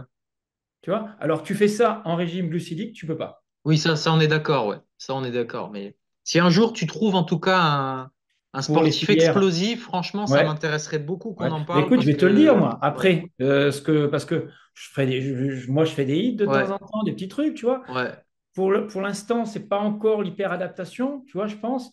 Mais là, je vais refaire des matchs de foot qui, pour moi, sont durs, hein. À 50 ans, faire des sprints, ce n'est pas facile. Ouais. Donc, je te dirai où Ok, j'en suis. J'attends encore un mois, là. Et puis, ça va être la saison, là. ça marche. Bah écoute, on suivra ça avec attention alors. Une Ok, vidéo. ouais. Du coup, une question sur le fructose, le fameux fructose. Bon, tu as fait quand même 2 vidéos sur ta chaîne sur le fructose, donc peut-être on peut peut-être pas rentrer dans le détail de la métabolisation du fructose. Moi, ce qui m'intéresserait, ce serait d'avoir ton avis sur, parce que autant en naturopathie, voilà, il y avait la diabolisation des produits animaux, autant dans le milieu cétogène et carnivore. J'ai l'impression qu'il y a une diabolisation du fruit. Alors, Que pas du penses-tu de... fruit. Ah, pas du fruit. Pas tout à fait du Pas fruit. tout à fait du fruit. Donc voilà, Alors, c'est sur ce sujet que j'aimerais ton avis alors. tu fais bien de replacer, de poser cette question parce que il faut replacer tout ça dans son contexte. Moi, quand je fais des vidéos, c'est des réflexions. Et c'est des réflexions qui essaient souvent de prendre le contre-pied de la norme admise, des on-dit, des il faut que. Voilà. Donc, moi, je cherche un petit peu à droite, à gauche. Et c'est vrai que moi, au début, je veux dire, quand j'ai commencé mes études de naturo, moi, j'ai grandi avec un pérhygiéniste, Ouais. le fruit, c'est la base de l'alimentation, fruits et légumes, tu vois. Donc, tu te dis, moi, je faisais des monodiètes de fruits, il n'y avait pas de souci, mais tu crèves la dalle, tu as tout le temps faim. C'est un truc de fou. Et on ne veut pas l'admettre. On te dit, mais c'est parce que tu ne manges pas assez de fruits, etc. Alors bon, peu importe. Et c'est des intoxicants, on va te dire, parce qu'effectivement, comme tu manges que des fruits, tu n'arrives pas à tes 1800 calories minimum qu'il te faut par jour. Donc, forcément, tu tapes dans tes réserves. Donc, attention. Déjà, je vais essayer de replacer les choses dans leur contexte. Déjà, j'ai parlé du fructose, de la molécule fructose, Ouais. ce soit la molécule qu'on va trouver dans le fruit, dans le miel ou dans les produits transformés. Le high corn syrup, Ouais. tu sais, le Ouais. sucre Ouais. de maïs, hein, mais qui est une molécule de fructose, qui a la même structure que la molécule de fructose du fruit. Donc, moi, j'ai essayé de parler du métabolisme de cette molécule-là. Maintenant, entre consommer un fruit, consommer un jus de fruit et consommer un plat industriel contenant du sirop de glucose, de fructose, hein, là, il y a des différences. Mais les différences, elles ne viennent pas de la molécule fructose. Elles Bien viennent sûr, de ce ouais. qu'il y a autour. On est Bien sûr. d'accord. Ouais. Quand tu manges ton fruit, tu as des vitamines, des minéraux, tu as des fibres, donc tu limites l'absorption. Tu ne vas pas avoir ce qu'on appelle un tsunami de fructose qui arrive comme ça dans ton foie, qui va devoir être métabolisé d'un coup. Ouais. Le foie, il ne sait pas faire ça à cette vitesse-là. Enfin, il sait le faire, hein, mais il produit beaucoup plus de graisse et de triglycérides à ce moment-là. Bon, c'est un jus de fruit, un soda, c'est pas la même chose qu'un fruit. Déjà, il faut bien comprendre qu'il y a une vraie différence. Maintenant, attention, quand les études te disent au-delà de 70 grammes de fructose consommés par jour, tu as un risque de développer une maladie métabolique sur 2 ans. Enfin voilà, c'est des études que tu lis. Ils te disent 70 grammes de fructose venant d'où? Ils ne te le précisent pas, ça. Alors Ouais. des fois, tu as des études qui te disent si, venant d'un jus. Ils étudient beaucoup les jus de fruits, tu vois, ou les sodas. Et en fait, ils s'aperçoivent, dans toutes les études que tu lis, il n'y a aucune différence entre jus de fruits et soda pour le fructose. Mais il vaut mieux prendre un jus d'orange pressé qu'un coca, même si sur le plan du fructose, tu as la même chose. On est bien d'accord. Maintenant, les deux, fructose, devront être métabolisés de la même façon. Et entre 70 et 100 grammes de fructose apportés tous les jours, tu augmentes ton risque de diabète de façon très importante sur 2 ans. C'est-à-dire que les études sont formelles sur ça. Hmm. La question maintenant, c'est est-ce qu'ils ont fait les études sur une personne qui va jusqu'à 70 grammes de fructose en ne mangeant que des fruits? Tu vois ce que je veux dire? Ouais. Est-ce qu'il va y a, et est-ce qu'il compte tout ce qu'il y a à côté? Parce que si la personne, elle mange, mettons, 5 pommes, elle a ses 70 grammes de fructose, tu vois, en 5 pommes, ça va vite hein, quand même. C'est pas rien. C'est assez rapide pour arriver à 70 grammes de fructose. Mais avec ces 5 pommes, qu'est-ce qu'il mange? S'il mange que ces 5 pommes, tu comprends bien qu'en termes d'apport calorique, c'est ridicule ce qu'il mange. Hmm. Donc, qu'est-ce que va faire le corps? Ben, le corps, il fait de l'autophagie Ouais, et ouais. il va déstocker les sucres de réserve, puis les protéines. Il va faire de la néoglucogénèse voire taper dans les réserves de graisse, et la personne, elle va maigrir et elle ne fera jamais de maladie métabolique. Ouais, Mais bien non, sûr. si la personne, elle mange 2500, 3000 calories par jour, et que dans ces 3000 calories, tu vas trouver 70 grammes de fructose, eh bien là, il y a un problème, un risque. Il y a un risque. Tu comprends ce que je veux dire? Bien sûr. Voilà, même si c'est des fruits. Et je veux dire, si tu rajoutes ces fruits à des graisses trans, à un excès de féculents, de glucose derrière, à trop de protéines ou d'autres graisses, même des graisses, des bonnes graisses, qu'elles soient saturées ou polyinsaturées ou tout ce que tu veux, eh bien, tu es dans un contexte de maladie métabolique. Tu vois? Parce que tu fais monter ton insuline et derrière, tout ce qui va être ingurgité sera problématique. Et même si le fructose ne fait pas monter l'insuline directement. Et ça, les gens ont du mal à le comprendre. Parce que le fructose a été présenté dans les années 2000 comme le sucre de qualité qui allait permettre d'éviter tous les problèmes de diabète parce qu'il ne faisait justement pas monter la Ouais, glycémie. Il avait un index glycémique bas. Alors c'est normal. L'index ouais, glycémique, c'est lié au glucose. Quand tu consommes du fructose, tu ne consommes pas du glucose. Donc, c'est sûr que ta glycémie, elle ne va pas monter. ouais, Et ton insuline non plus. ouais, Mais le problème, c'est que ce fructose, il se transforme en graisse hépatique. Et ces graisses hépatiques, elles ont un rôle très important sur l'insulinorésistance. Hépatique, dans un premier temps, c'est-à-dire que ton foie, il devient insulinorésistant. Et tu as tes taux d'insuline qui grimpent, puis tes muscles deviennent insulinorésistants. Tu vois, tout commence dans le foie. Et après, si tes muscles sont insuline résistants, eh ben, tu as des taux de glucides qui montent dans ton corps et tes triglycérides montent avec, etc. Et là, tu as le tableau classique d'une maladie métabolique qui se met en place. Mais c'est indirectement que ton fructose va faire monter l'insuline, la glycémie, arriver tout ça. Voilà. Et moi, j'ai appris dans les années 2000, dans les années 80, 90, que les fruits, le fructose, tout ce qui venait de la nature était bon. Mais en fait, la nature telle qu'on la connaît aujourd'hui, ce n'est pas la nature. Les fruits n'ont jamais existé dans l'évolution, même il y a 3 millions d'années, quand on était dans la savane, quand on était dans la forêt équatoriale, on est originaire de ça, hein, les primates qu'on était. Les fruits, ce n'étaient pas les fruits comme on connaît aujourd'hui. C'était des sortes de fibres hyper amères, je ne sais pas si tu vois les feuilles que mangent les grands singes, les primates ou les fruits qu'ils mangent aujourd'hui dans la jungle. Aujourd'hui, dans la jungle, on peut trouver des fruits qui ont été importés par l'homme il y a 200-300 ans, hmm, quand on était colon dans la forêt équatoriale en Afrique et tout ça. Mais à l'origine, la forêt amazonienne et les forêts équatoriales mondiales, il n'y avait que de la fibre. Le glucose, le fructose, ça n'existait quasiment pas, ou à l'état de trace, tu vois. Et on pouvait trouver dans nos contrées européennes, il y a, mettons, 50 000 ans, 100 000 ans, 200 000 ans, 500 000 ans, quand on était Homo sapiens ou un peu avant, on ne trouvait rien. Il faut bien comprendre que quand on est arrivé en Europe il y a 400-500 000 ans, un peu plus, euh, il n'y avait rien. C'était une ère glaciaire, c'était des alternances d'air glaciaire et d'air de réchauffement, mais 11 mois sur 12, tu hmm, étais dans la glace, quoi. ouais, Et ouais, tu trouvais un mois par an 3B qui ressemblaient à rien, quoi. Donc, il faut bien comprendre que le fructose n'a quasiment jamais existé dans notre histoire.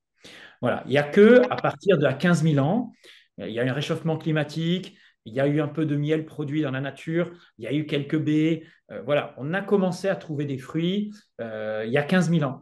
Mais il faut bien comprendre que entre 2 millions et demi ou 3 millions d'années d'évolution et ces 15 000 ans, c'est ridicule en termes d'adaptation. hmm, C'est-à-dire qu'on s'est adapté pour bouffer de la graisse, en fait, et produire de l'énergie à partir de la graisse. Et notre morphologie digestive, tout ça a fait que on est hyper adapté pour bouffer de la graisse, des protéines et transformer en énergie de façon efficace. Et puis, on a développé des petites adaptations en 40 000 ans. Tu peux évoluer génétiquement de 0,01%, tu vois, ce qui est ouais, pas rien en termes quand même d'évolution. Et on a commencé à utiliser quand même, à se servir un peu de fruits dans la nature, parce qu'on avait quand même ça dans nos gènes depuis des millions d'années. On bouffait quand même des fibres, tu vois, et tu as toujours un peu de glucose dedans, un peu de fructose sous forme de traces. Et le corps savait partiellement l'utiliser, bon. Mais en des quantités très, très faibles. Et il y a 15 000 ans, il y a 10, 12 000 ans, on a commencé à consommer ces fruits-là. Et bien, quand on tombait sur un petit arbre fruitier, des baies, on les mangeait. Et on a développé une appétence pour ça parce que c'était une petite réserve de fruits, de sucre, pardon, qui se transformait en graisse dans le foie. Et puis, ça faisait une petite réserve pour quelques jours, tu vois. Mais c'est rien en termes énergétiques par rapport à ce que tu manges en Bien niveau sûr, paléo. C'était ridicule, tu vois. bien sûr, ouais. Donc, on a cette petite appétence pour le fructose, elle est là, comme pour le glucose. Voilà. Mais ça leurre le cerveau complètement, quoi. C'est-à-dire que si tu le consommes, ce fructose, en plus sous forme liquide, Oui, ça c'est le pire, ouais. Ça, c'est c'est le pire pire. parce qu'il n'y a pas les récepteurs qui te amènent de la satiété. Ouais, ouais, ça Le c'est corps ne sait le. pas reconnaître ça. Déjà, nos cellules ne sont pas calibrées pour utiliser le fructose. Il faut Ouais, bien comprendre que toutes nos cellules ne l'utilisent pas, sont impossibles d'utiliser. Il n'y a que les flagelles des spermatozoïdes qui l'utilisent un petit peu, mais le corps le fabrique pour ça. Et c'est tout, quoi. Et derrière, tu es obligé de passer par le foie pour le métaboliser comme une sorte de prétoxine, tu vois, un truc qui est rendu neutre après sous forme de triglycérides. Enfin, pas forcément si neutre que ça, parce que ces triglycérides, ils ont tendance à se déposer plutôt au niveau viscéral. Et ça pose plus de problèmes que du glucose. Voilà. Alors moi, je ne suis absolument pas contre des apports de fructose dans un régime low carb, bien géré. Tu prends un hmm, fruit par jour, ça ne va rien te faire. Surtout si tu es un peu sportif, tu donnes un ouais, peu de travail à ton foie, mais si à côté, ton mode de vie il est correct, ça va.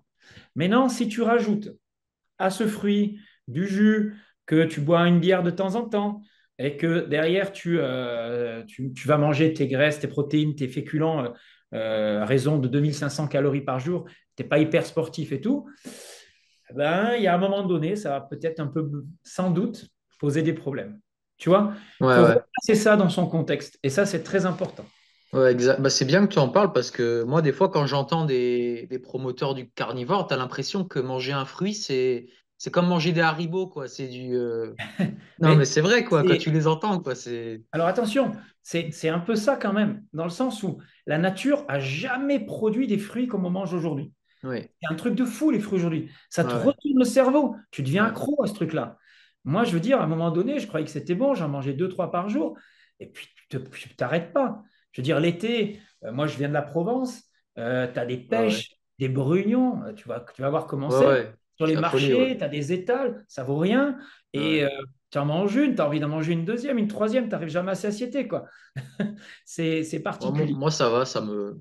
Moi, les Bon, fruits, ça après, va, ça te cale parce que c'est de la fibre et voilà, Ouais, mais une heure après, tu as encore faim. Je veux dire, c'est pas bon. ouais, Et ce que je veux dire, c'est si pour les carnivores, je comprends parce que c'est un problème, tu vois. Si tu manges beaucoup de graisse et de protéines, ouais. ce qu'ils mangent en carnivore, et que derrière, tu fais monter ton insuline, c'est cata. Parce que ta cellule, elle va s'ouvrir, tu Ah vois, ouais, et tu mets toute la graisse à tout dedans, ça. bien sûr, ouais. Et voilà. Et, Ouais, et tu te mets dans un système d'insuline élevé et tu te mets dans un état de maladie prémétabolique, tu vois, métabolique. Et c'est là que c'est dangereux. Le problème, c'est pas le fructose, le glucose, etc. C'est que tu deviens résistant à l'insuline. Tu vois ce que je veux dire? ouais, ouais, Ton mode de vie, si tu n'amènes pas de résistance à l'insuline, c'est pas un souci, tu vois. Mais ouais. ça, c'est un truc, quand tu manges à peu près bien, tu t'en aperçois pas jusqu'à 50 ans. Ok. Et quand tu fais tes analyses, tu t'aperçois à 50 ans que tu dis, putain, quand même, tu pensais faire bien. Et puis, bon, tu as peut-être un peu exagéré quand même. Parce que moi, je veux dire, j'ai grandi avec des jus de fruits, quoi. Mon père, il nous donnait, alors, il nous limitait parce que c'était des jus de fruits bio qui valaient cher, tu vois. Ouais, Mais on avait toujours la bouteille de jus d'orange pressé, machin, au frigo. Et tu ouais, avais un verre ou deux par jour, tu vois, mais pas plus. ouais, Mais ouais. c'était déjà une friandise pour nous, quoi. Ouais. Ah, mais moi, je me souviens à l'époque où j'ai commencé à m'intéresser à la nutrition, j'étais encore jeune, j'avais l'impression d'être très intelligent en achetant du sirop d'agave Ouais, ben pour ouais, on l'a sucrer tous mes fait. choses à la place du sucre et tu pensais que tu pouvais en mettre 3 tonnes et en fait, c'était une Eh ouais, c'est catastrophe, que du quoi. C'est fructose, quoi. une catastrophe, ce genre de truc, quoi. Non, non, c'est vrai. C'est vrai. Ouais.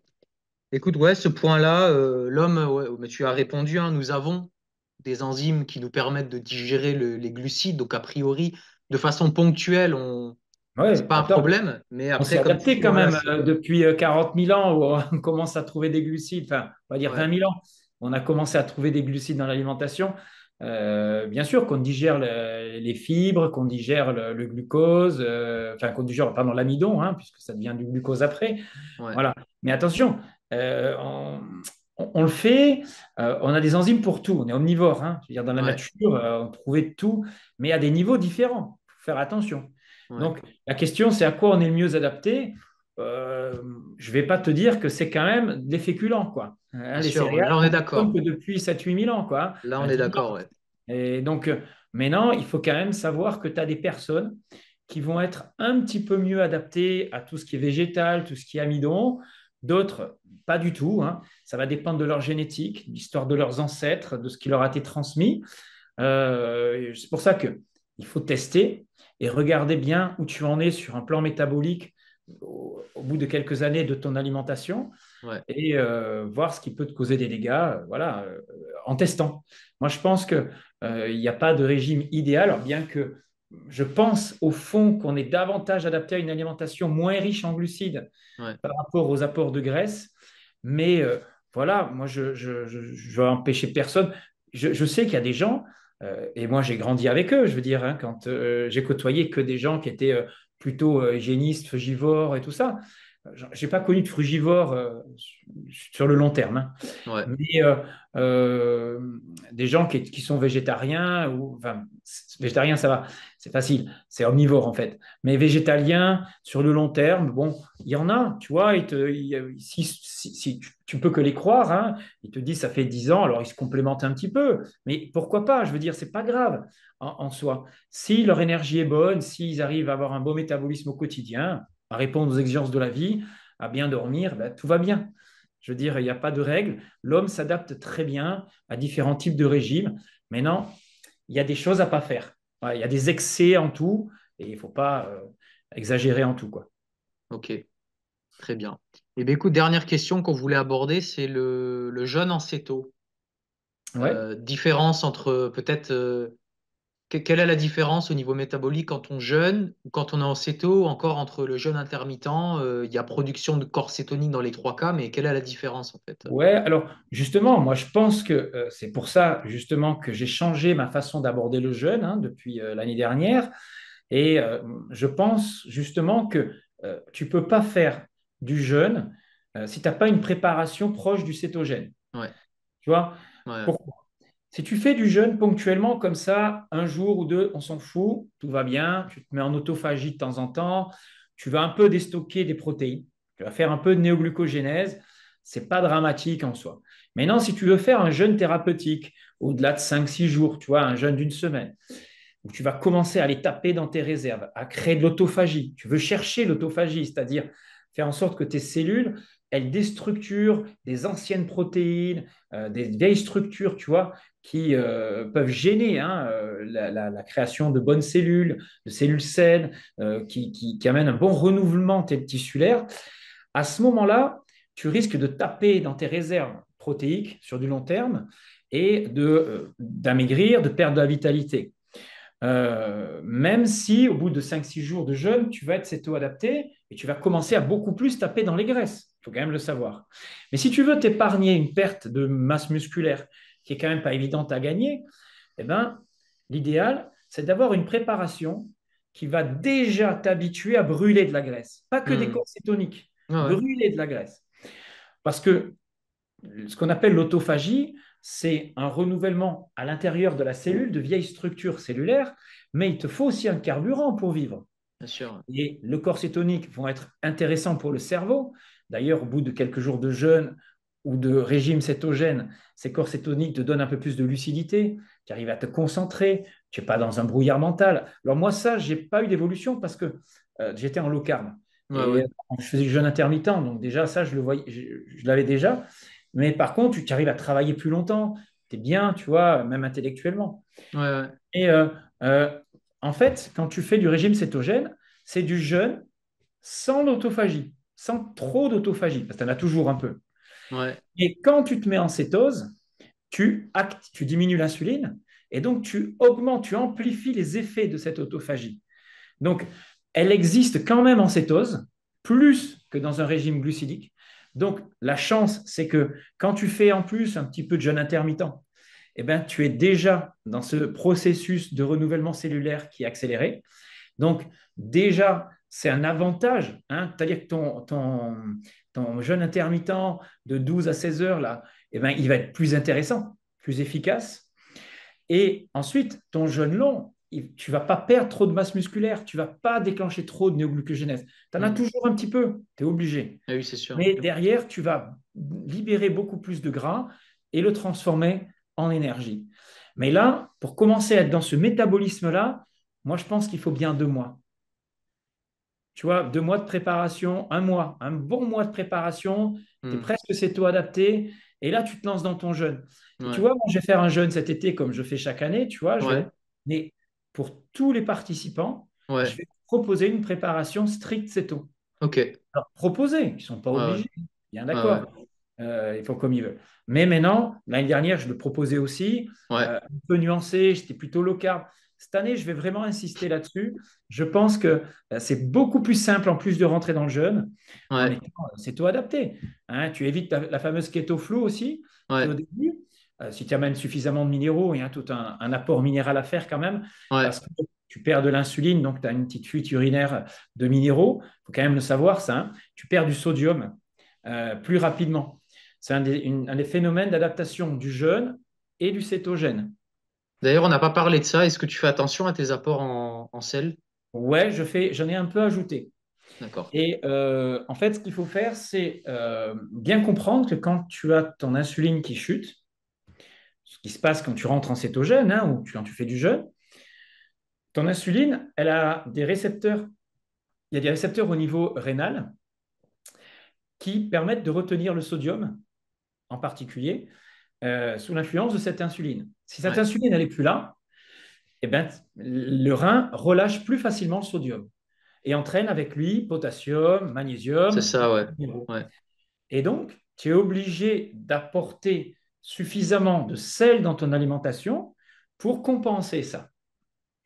Et tu évites d'avoir les petites baisses d'énergie, brouillard, la petite grippe cétogène. Et c'est la même chose dans un jeûne, en fait.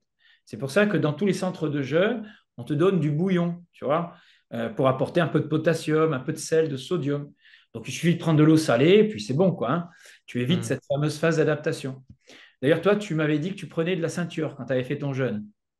Non, mais même comme ça, Tu je en prenais de la prends? ceinture, mais maintenant, j'en prends plus après le scandale des œufs en bouteille, là. Oui, qu'ils ont. Ouais. Putain, ça m'a refroidi, hein. Là, je vais Ouais, bah, il investir suffit dans de un. rajouter un peu de sel Ouais. dans ton eau. Et moi, moi, je rajoute du sel dans mes aliments, c'est tout. Ouais, ouais. Ok. Voilà. Alors, on te dit d'aller à 10 grammes par jour de sel, c'est beaucoup.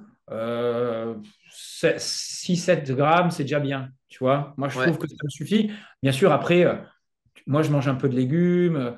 Voilà, tu as un peu de potassium, il n'y a pas de souci, quoi, Ouais, hein. ouais. Certains te disent de te complémenter absolument en magnésium. Bon, pour l'instant, moi, je ne fais pas, ma femme fait.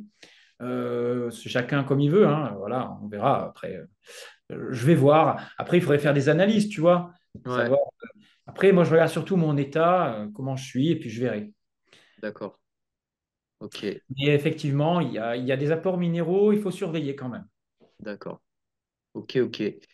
Écoute, je t'ai posé toutes les questions que je voulais. Peut-être une prochaine fois, ce serait intéressant qu'on parle de. Parce qu'en cétogène, il y a souvent une chose qui est dite, c'est que c'est pas du tout adapté aux gens en hypothyroïdie, aux femmes Ah, enceintes ou à ce genre de personnes-là. On pourrait peut-être parler de ça parce que, pareil, ouais, j'ai lu un article qui disait qu'en cétogène, la production d'hormones thyroïdiennes baissait, mais c'est parce qu'on ouais. devenait plus sensible aux hormones thyroïdiennes qu'on pouvait se permettre enfin, cette baisse n'avait pas de conséquences. Moi, c'est quand même un sujet pour l'instant où je suis pas convaincu, Alors, donc on j'ai pourrait j'ai en pas parler. compris ta question parce il disait quoi dans ton truc? Tu dis que on devient plus sensible à Ils ont quoi? mis des gens en cétogène, leur production Ouais, d'hormones thyroïdiennes a baissé.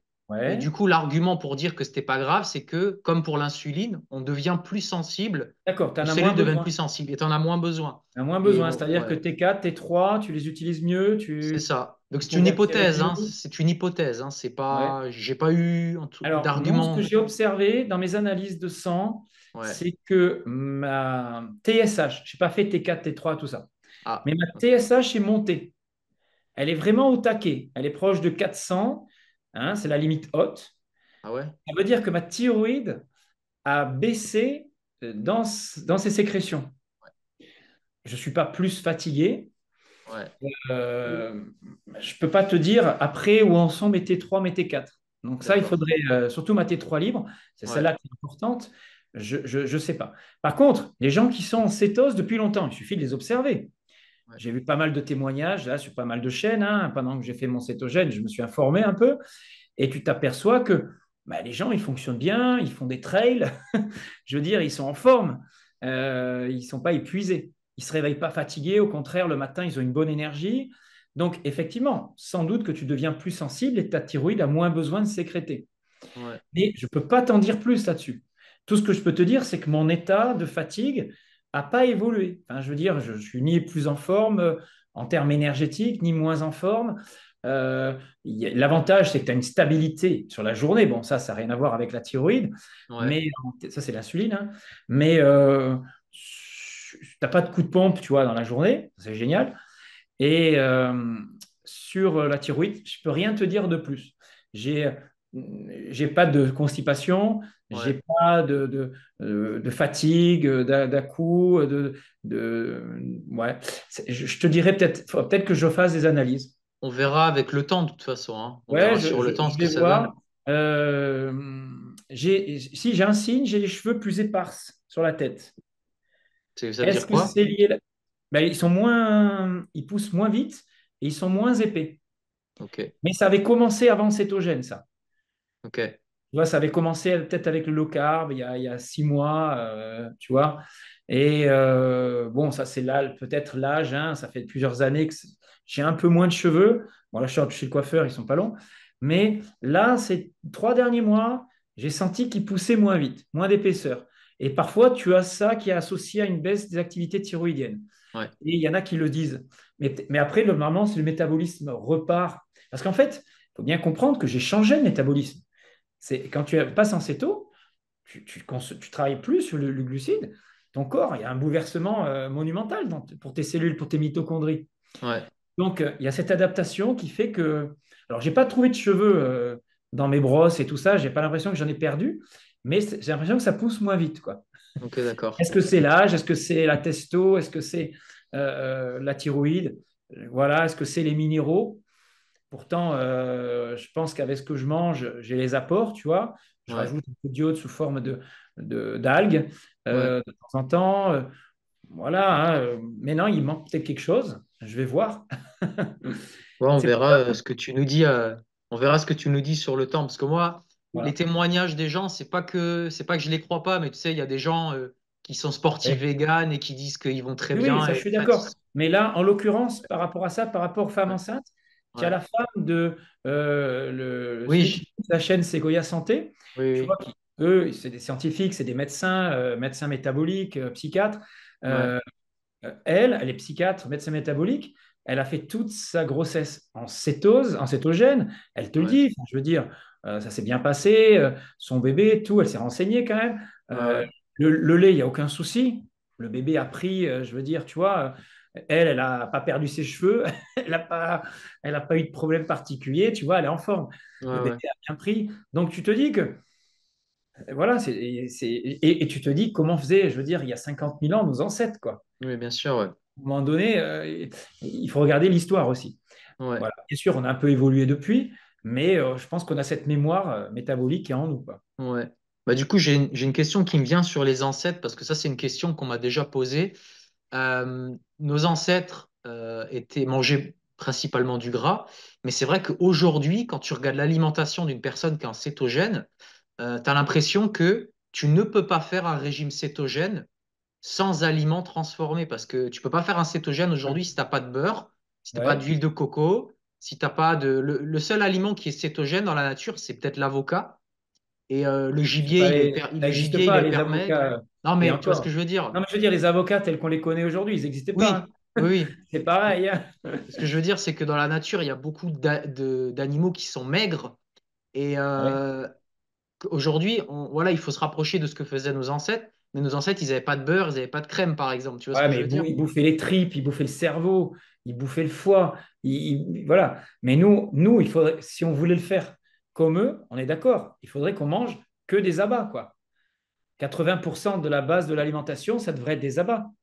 Ouais, mais c'est pas 80% du poids d'un animal là-bas. Donc, enfin, c'est très Non, mais petit là-bas. je veux dire quand ils tuaient un mammouth, quand ils tuaient un Ouais, ils mangeaient rhinocéros, tout, un on est machin, d'accord, ouais. pendant un mois, ils avaient à bouffer pour le clan, Ouais, tu vois, ou même des petits animaux, mais ils mangeaient tout de A à Z, tu vois. Et donc, ils avaient au moins la moitié de leur part alimentaire qui se faisait sous forme d'abat, on est d'accord, tu vois ce que je veux dire. Donc nous, aujourd'hui, on devrait faire pareil si vraiment on voulait. Mais on ne peut pas. On ne peut pas. C'est impossible. On n'y arrivera pas. Moi, j'arrive pas à bouffer de la cervelle ou des trucs comme ça. Je bouffe un peu de foie de temps en temps, mais on compense effectivement avec des produits, entre guillemets, de la main de l'homme, transformés. ouais. Alors, du beurre, ce n'est pas une hyper transformation, mais c'est quand même une transformation, hein, je suis d'accord avec toi. De l'huile d'olive, l'huile de coco, ben voilà, c'est de la transformation, voilà. Mais c'est pas de l'ultra transformation. Ça reste un aliment que moi j'appelle quand même relativement brut. Hein, Ouais, c'est quand même on est quand d'accord, tu ouais. prends la graisse du saindoux, de l'huile de graisse de canard, voilà. Mais tu es obligé d'apporter en plus de tes protéines, voilà, ce type de choses en plus. Moi, je suis d'accord. Mais il y en a, ils le font en carnivore strict, avec beaucoup d'abats. Il n'y en a pas beaucoup, hein. J'avoue que qui mange vraiment carnivore strict, comme l'expérience qui avait eu lieu avec ces deux chercheurs qui étaient partis vifs avec les Esquimaux là. Ouais, Et pendant Stephenson, il 2 ans, s'appelait, voilà, ouais. ouais. Pendant 2 ans, ils avaient consommé que du phoque, du renne et des poissons. Euh, Ouais, eux, ils étaient voilà dans une alimentation stricte et eux, ils étaient suivis ouais, au ouais, niveau scientifique. Et ce qui était intéressant, c'est que toutes leurs normes, leurs paramètres santé étaient restés au beau fixe, quoi ouais. sur 2 ans. Donc, c'est des expériences qui sont vraiment intéressantes, qui sont parlantes, quoi. Mais non, moi, je te dis, je ne serais pas du style à manger de la cervelle tous les jours, quoi. Il y Ouais, en a qui le font, hein, je te le dis, hein. Mais moi, je suis pas capable et ouais. j'adore le beurre, alors je le fais, quoi. Ouais, moi aussi, hein, je te dis ça, mais je consomme du beurre aussi tous les jours, hein. Mais voilà, ok, d'accord. Très bien. Eh ben, écoute, est-ce que tu veux prendre un petit moment pour parler de ton actualité prochaine? Alors, justement, par rapport à tout ce que je viens de dire, euh, moi, j'ai fait cette expérience aussi pour la proposer à des personnes qui, enfin, l'idée, pour moi, aujourd'hui, c'est, je fais toujours de la formation. Je vais faire beaucoup plus de formations en ligne pour les personnes qui veulent avoir des formations. Je les envoie à distance, etc. Beaucoup plus que ce que je le faisais avant. Pas forcément pour former un naturopathe, mais pour des gens qui ont besoin de savoir un petit peu travailler sur eux, sur leur famille et comprendre des choses. Mais je suis en train de mettre en place une sorte de formation en ligne. Mais c'est plus qu'une formation en fait. C'est 30 ans de synthèse de mon travail pour que les personnes puissent se mettre dans un mode de vie ancestral. Je vais appeler ça comme ça Ouais. et comprendre comment on fait pour aller vers un mode de vie low carb, voire cétogène, mais avec toutes les difficultés qu'on peut rencontrer, comment y pallier, etc. Et puis, tout ce qui va être exercice physique, contact à la nature, le guide pour apprendre à marcher pieds nus dans la nature et faire de la course pieds nus, l'intérêt, l'héliothérapie, l'hydrothérapie, enfin, tout ce qu'on peut utiliser en naturopathie. Et voilà, vendre ça clé en main, avec moi qui parle, tu vois, comme un échange. Et puis, permettre aux gens ensuite de m'appeler, une fois qu'ils ont compris, et de l'appliquer en individualisant. Parce qu'il faut toujours individualiser. Tout le monde ne réagit pas de la même façon. Donc voilà, c'est un petit peu l'objectif futur. Ce n'est pas de la consultation, Hmm. attention, il n'y aura qu'une consultation avec tout ça, mais l'idée, c'est de donner des clés, des outils. Voilà, comme toi, tu peux faire en consultation, en prenant le temps d'expliquer aux gens. Voilà, mais j'ai trouvé qu'il fallait beaucoup de temps et un suivi récurrent pour que les gens puissent vraiment basculer et devenir autonomes. Et plutôt que de prendre tout ce temps, je le donnerai en clé en main. Voilà. Et voilà, c'est mon objectif. Mais je vais mettre bien 4 mois encore pour préparer tout ça sous forme de petites vidéos, capsules, etc. Et je t'en ferai profiter.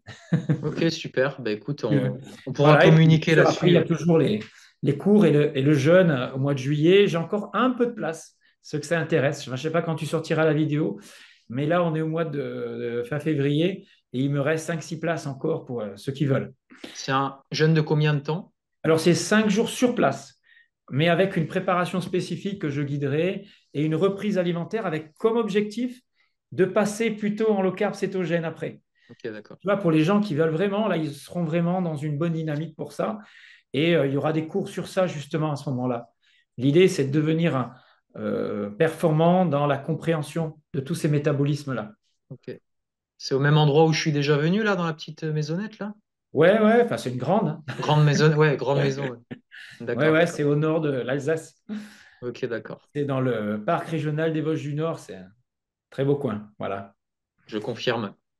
Ça Et, marche. et j'aimerais juste finir en te posant Ouais, toi des questions.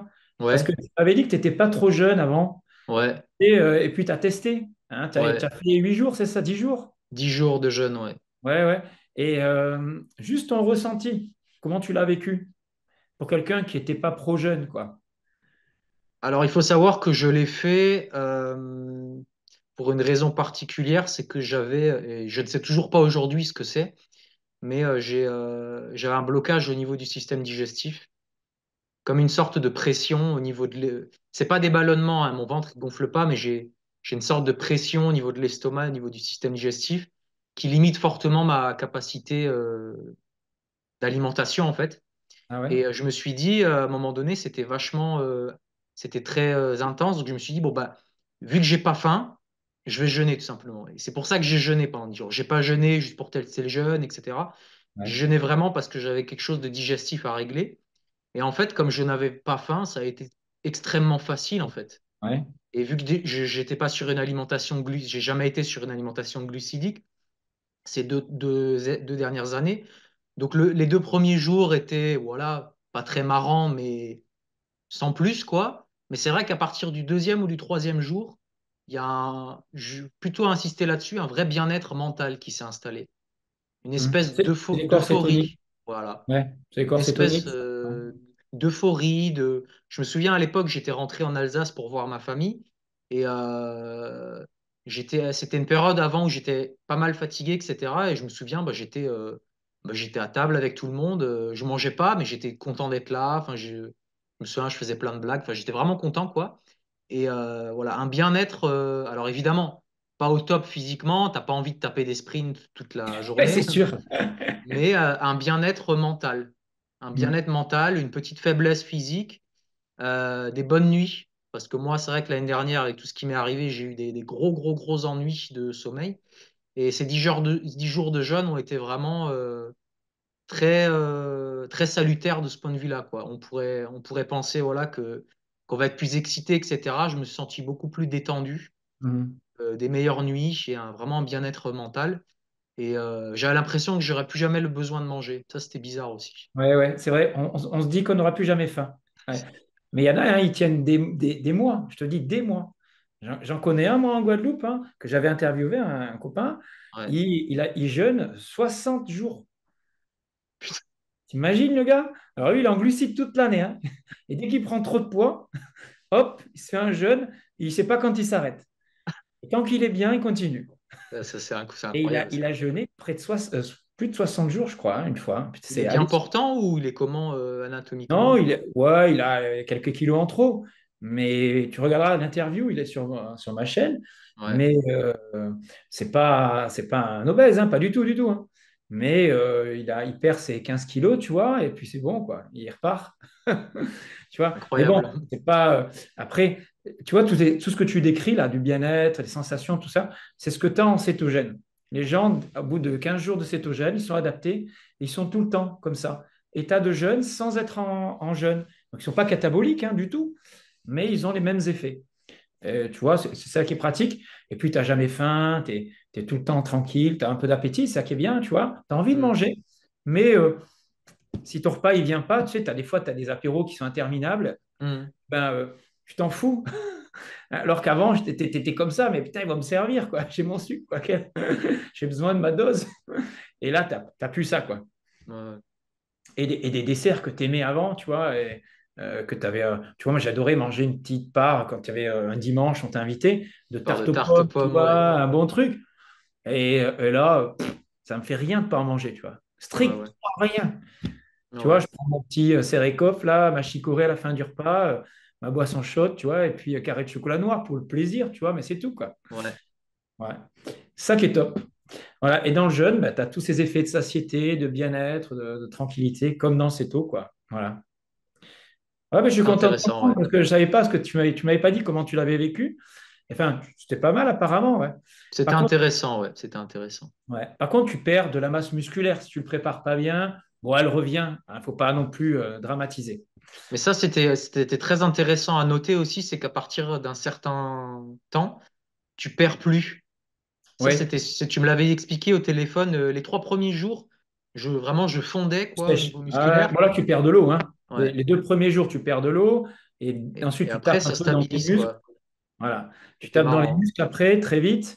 Et puis, ça se stabilise. En 4-5 jours, tu passes en mode brûlage de graisse, tu vois, corset tonique. Et après, progressivement, tu perds de moins en moins de protéines. Mais tu en perds toujours un petit peu, tu es obligé. Ouais, c'est sûr, ouais. Voilà. Mais ça, c'est pas dramatique. Je veux dire, tu as fait 10 jours de... Combien? 9 jours de jeûne? 10 10 jours? jours, ouais. 10 10 jours. jours? 10 jours de jeûne. En un mois, tu as repris ta masse musculaire. Entre un Ouais. mois et 40 jours. Tu fais Ok, fois 3 fois 4. ok, d'accord. Voilà, pour reprendre et après, perdre des protéines, c'est pas grave en soi. Si tu en perds un petit peu. Ouais, ouais. Pourquoi? Et ça, je l'explique. Je vais l'expliquer dans mes prochaines vidéos parce que tout le monde te dit, voilà, il ne faut pas perdre du muscle, il ne faut pas perdre du muscle. Mais le principe du jeûne, c'est ça. C'est de perdre des protéines déstructurées qui risquent de modifier l'ADN et tout ça. C'est nettoyer les structures protéiques altérées dans tes cellules. En fait, les gens, ils ne comprennent pas ça. Tu fais un nettoyage, tu débroussailles un peu la forêt, tu vois.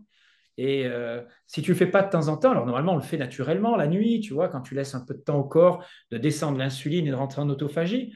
Mais c'est pour ça que le jeûne intermittent est intéressant.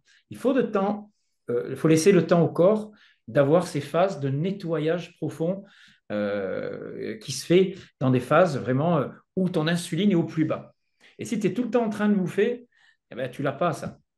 Ouais, Tu vois, c'est pour ça que je fais encore du jeûne intermittent, voilà, même si je n'ai pas la nécessité, parce que j'ai des cétones qui sont correctes, tu vois. ouais, Mais moi, je suis quand même pour l'autophagie. Et ça, tu l'as pas autant quand tu fais que du cétogène. ouais. C'est mieux, mais c'est pas aussi bien qu'en jeûne. Voilà. Ok. Maintenant, tu développes aussi l'autophagie en faisant de l'exercice physique, il faut le savoir. Il y a ce renouvellement cellulaire qui se fait aussi. Mais c'est coûteux en énergie, le sport. Donc, il ne faut pas faire que ça non plus. Voilà. Super. Eh ben écoute, je te remercie Et bien, pour. moi, je suis très heureux d'avoir été sur ta chaîne une Super. nouvelle fois. Et Oui. puis, au plaisir pour une Ouais. prochaine. Pour une prochaine où on suivra avec attention ce que ça donne, Je peut-être vais faire un dans témoignage quelques avec ma mois. femme, mais que cet été. Ça J'attends. marche. Voilà. Très bien. J'attends les 6 mois là. Ok, très bien. Eh ben écoutez, merci d'avoir suivi la vidéo jusqu'au bout et on vous dit à bientôt. Salut Jérémy, salut à tous. Salut, au revoir.